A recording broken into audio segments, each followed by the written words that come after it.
Will Sony completely own the anime market with the acquisition of Crunchyroll? Let's talk about it.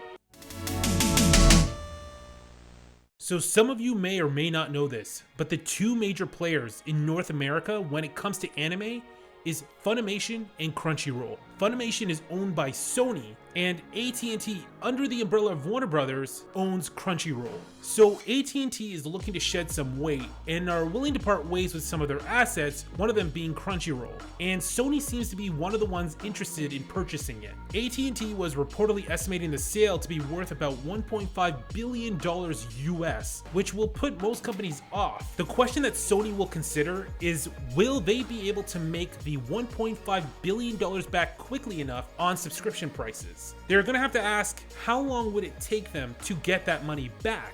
And will anime be able to grow, or has anime plateaued and hit its ceiling?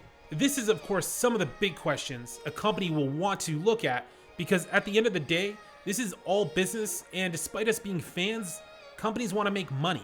Now, my take on this, and I have no real evidence to back this up other than my own personal feelings, but I do feel as though anime is just really starting to boom in North America, and we are just at the beginning. Just like comic books about 10 years ago fell in that nerd category, and it had a bad stigma.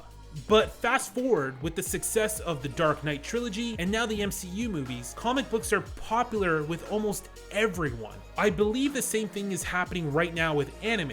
And what will bring anime further into the mainstream in North America will be the success of live action adaptations. We have had many disasters so far when it comes to live action, but I do believe it's just a matter of time when the right people get behind a project and will turn the live action version into something truly special, just like Marvel did with the MCU. I have mentioned this before in another video, but Steins Gate is one of the ones that I have a lot of hope for. With the studio behind the project, it is looking to be really promising.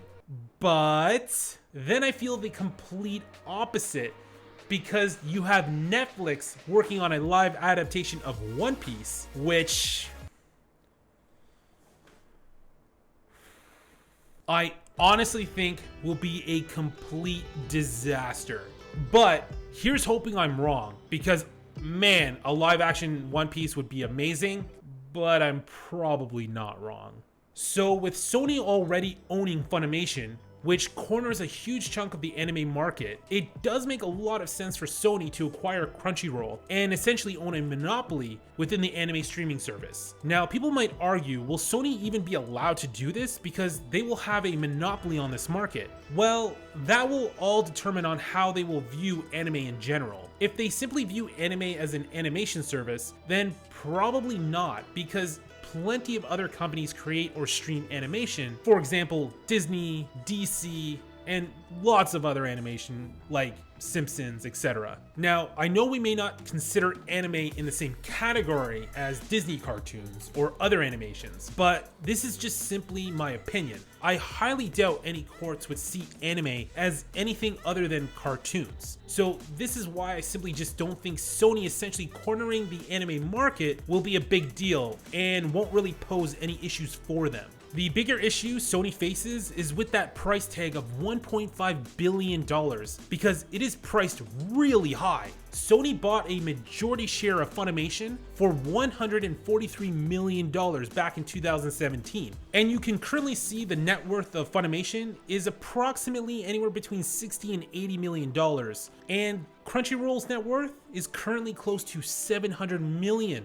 Depending on the sites you look at. Right now, AT&T is saying that each subscriber is worth approximately $500, which is how they are coming up with that price tag. Regardless, like most sales, you want to overinflate your product, as you know someone is going to come in with a lower offer that will hopefully fall in line with more or less what you were wanting originally. I don't think there will be too many other companies interested in the acquisition, but one major player who could is Netflix. Netflix has been trying to beef up its anime section, and this would be a very easy way to do just that. But currently there's no word, and Sony seems to be the only one willing to make that offer.